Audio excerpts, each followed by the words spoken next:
Haarlem, whither, 3 days ago, we conducted our gentle reader, and whither we request him to follow us once more in the footsteps of the prisoner, is a pleasant city, which justly prides itself on being one of the most shady in all the Netherlands.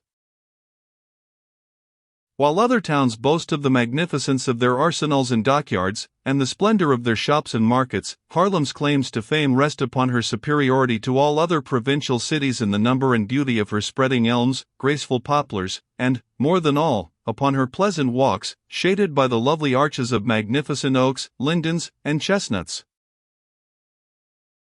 Haarlem, just as her neighbor, Leiden, became the center of science, and her queen, Amsterdam, that of commerce, Haarlem preferred to be the agricultural, or, more strictly speaking, the horticultural metropolis. In fact, girt about as she was, breezy and exposed to the sun's hot rays, she seemed to offer to gardeners so many more guarantees of success than other places, with their heavy sea air, and their scorching heat.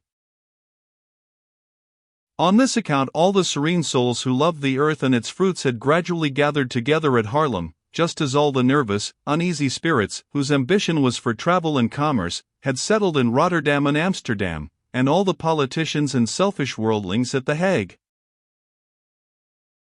We have observed that Leiden overflowed with scholars. In like manner Haarlem was devoted to the gentle pursuits of peace, to music and painting, orchards and avenues, groves and parks. Haarlem went wild about flowers, and tulips received their full share of worship. Haarlem offered prizes for tulip growing, and this fact brings us in the most natural manner to that celebration which the city intended to hold on May 15, 1673 in honor of the great Black Tulip, immaculate and perfect, which should gain for its discoverer 100,000 guilders. Haarlem, having placed on exhibition its favorite, having advertised its love of flowers in general and of tulips in particular, at a period when the souls of men were filled with war and sedition, Haarlem, having enjoyed the exquisite pleasure of admiring the very purest ideal of tulips in full bloom, Haarlem, this tiny town, full of trees and of sunshine, of light and shade, had determined that the ceremony of bestowing the prize should be a fete which should live forever in the memory of men. So much the more reason was there, too, in her determination, in that Holland is the home of fates. Never did sluggish natures manifest more eager energy of the singing and dancing sort than those of the good republicans of the 7 provinces when amusement was the order of the day. Study the pictures of the 2 tenures. It is certain that sluggish folk are of all men the most earnest in tiring themselves, not when they are at work, but at play. Thus Haarlem was thrice given over to rejoicing, for a threefold celebration was to take place. In the first place, the Black Tulip had been produced. Secondly, the Prince William of Orange, as a true Hollander, had promised to be present at the ceremony of its inauguration, and, thirdly, it was a point of honor with the States to show to the French, at the conclusion of such a disastrous war as that of 1672, that the flooring of the Batavian Republic was solid enough for its people to dance on it, with the accompaniment of the cannon of their fleets. The Horticultural Society of Haarlem had shown itself worthy of its fame by giving 100,000 guilders for the bulb of a tulip. The town, which did not wish to be outdone, voted a like sum, which was placed in the hands of that notable body to solemnize the auspicious event. And indeed on the Sunday fixed for this ceremony there was such a stir among the people, and such an enthusiasm among the townsfolk, that even a Frenchman, who laughs at everything at all times, could not have helped admiring the character of those honest Hollanders, who were equally ready to spend their money for the construction of a man-of-war, that is to say, for the support of national honor, as they were to reward the growth of a new flower, destined to bloom for one day, and to serve during that day to divert the ladies, the learned, and the curious. At the head of the notables and of the horticultural committee shone Meneer van Sistens, dressed in his richest habiliments. The worthy man had done his best to imitate his favorite flower in the somber and stern elegance of his garments, and we are bound to record, to his honor, that he had perfectly succeeded in his object. Dark crimson velvet, dark purple silk, and jet black cloth, with linen of dazzling whiteness, composed the festive dress of the president, who marched at the head of his committee carrying an enormous nosegay, like that which 121 years later, Monsieur de Robespierre displayed at the festival of the Supreme Being. There was, however, a little difference between the two, very different from the French tribune, whose heart was so full of hatred and ambitious vindictiveness, was the honest president, who carried in his bosom a heart as innocent as the flowers which he held in his hand. Behind the committee, who were as gay as a meadow, and as fragrant as a garden in spring, marched the learned societies of the town, the magistrates, the military, the nobles, and the boors. The people, even among the respected republicans of the 7 provinces, had no place assigned to them in the procession, they merely lined the streets. This is the place for the multitude, which with true philosophic spirit, waits until the triumphal pageants have passed, to know what to say of them, and sometimes also to know what to do. This time, however, there was no question either of the triumph of Pompey or of Caesar, neither of the defeat of Mithridates, nor of the conquest of Gaul. The procession was as placid as the passing of a flock of lambs, and as inoffensive as a flight of birds sweeping through the air. Haarlem had no other triumphers, except its gardeners. Worshipping flowers, Haarlem idolized the florist. In the center of this pacific and fragrant cortege the Black Tulip was seen, carried on a litter, which was covered with white velvet and fringed with gold. The handles of the litter were supported by 4 men, who were from time to time relieved by fresh relays, even as the bearers of Mother Cybele used to take turn and turn about at Rome in the ancient days, when she was brought from Etruria to the Eternal City, amid the blare of trumpets and the worship of a whole nation.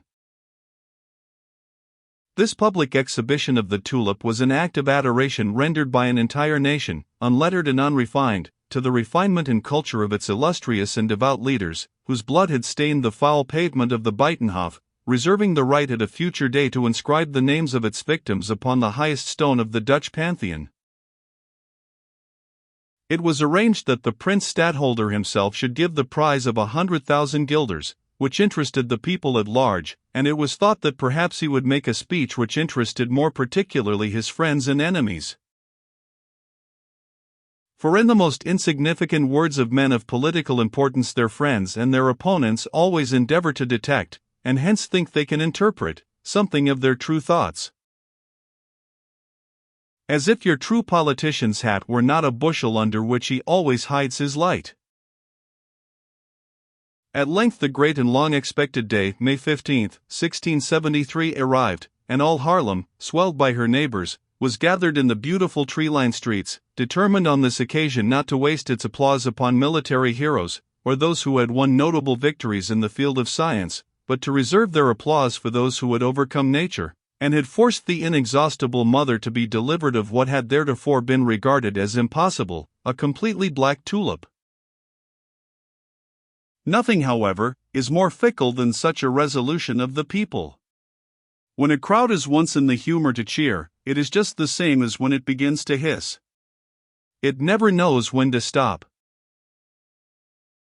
It therefore, in the first place, cheered Van Systens and his nosegay, then the corporation, then followed a cheer for the people, and, at last, and for once with great justice, there was one for the excellent music with which the gentlemen of the town councils generously treated the assemblage at every halt. Every eye was looking eagerly for the heroine of the festival, that is to say, the Black Tulip, and for its hero in the person of the one who had grown it. In case this hero should make his appearance after the address we have seen worthy Van Systens at work on so conscientiously, he would not fail to make as much of a sensation as the Stadtholder himself. But the interest of the day's proceedings for us is centered neither in the learned discourse of our friend Van Systens, however eloquent it might be, nor in the young dandies, resplendent in their Sunday clothes, and munching their heavy cakes, nor in the poor young peasants, gnawing smoked eels as if they were sticks of vanilla sweetmeat, neither is our interest in the lovely Dutch girls, with red cheeks and ivory bosoms, nor in the fat, round mynheers, who had never left their homes before. Nor in the sallow, thin travelers from Ceylon or Java, nor in the thirsty crowds, who quenched their thirst with pickled cucumbers. No, so far as we are concerned, the real interest of the situation, the fascinating, dramatic interest, is not to be found here. Our interest is in a smiling, sparkling face to be seen amid the members of the horticultural committee, in the person with a flower in his belt, combed and brushed, and all clad in scarlet, a color which makes his black hair and yellow skin stand out in violent contrast. This hero, radiant with rapturous joy, who had the distinguished honor of making the people forget the speech of Van Sistens, and even the presence of the stadtholder, was Isaac Boxtel, who saw, carried on his right before him, the Black Tulip, his pretended daughter, and on his left, in a large purse, the 100,000 guilders in glittering gold pieces, towards which he was constantly squinting, fearful of losing sight of them for one moment. Now and then Boxtel quickened his step to rub elbows for a moment with Van Sistens. He borrowed a little importance from everybody to make a kind of false importance for himself, as he had stolen Rosa's tulip to effect his own glory, and thereby make his fortune. Another quarter of an hour and the prince will arrive and the procession will halt for the last time. After the tulip is placed on its throne, the prince, yielding precedence to this rival for the popular adoration, will take a magnificently emblazoned parchment, on which is written the name of the grower, and His Highness, in a loud and audible tone, will proclaim him to be the discoverer of a wonder, that Holland, by the instrumentality of him, Boxtel, has forced nature to produce a black flower, which shall henceforth be called Tulipa nigra Boxtelia. From time to time, however, Boxtel withdrew his eyes for a moment from the tulip and the purse, timidly looking among the crowd, for more than anything he dreaded to descry there the pale face of the pretty Frisian girl. She would have been a spectre spoiling the joy of the festival for him, just as Banquo's ghost did that of Macbeth. And yet, if the truth must be told, this wretch, who had stolen what was the boast of man, and the dowry of a woman, did not consider himself as a thief. He had so intently watched this tulip, followed it so eagerly from the drawer in Cornelius's dry room to the scaffold of the Buitenhof, and from the scaffold to the fortress of Loewestein, he had seen it bud and grow in Rosa's window, and so often warmed the air round it with his breath, that he felt as if no one had a better right to call himself its producer than he had. And anyone who would now take the black tulip from him would have appeared to him as a thief. Yet he did not perceive Rosa, his joy therefore was not spoiled. In the center of a circle of magnificent trees, which were decorated with garlands and inscriptions, the procession halted, amidst the sounds of lively music, and the young damsels of Haarlem made their appearance to escort the tulip to the raised seat which it was to occupy on the platform, by the side of the gilded chair of His Highness the Stadtholder. And the proud tulip, raised on its pedestal, soon overlooked the assembled crowd of people, who clapped their hands, and made the old town of Haarlem re-echo with their tremendous cheers.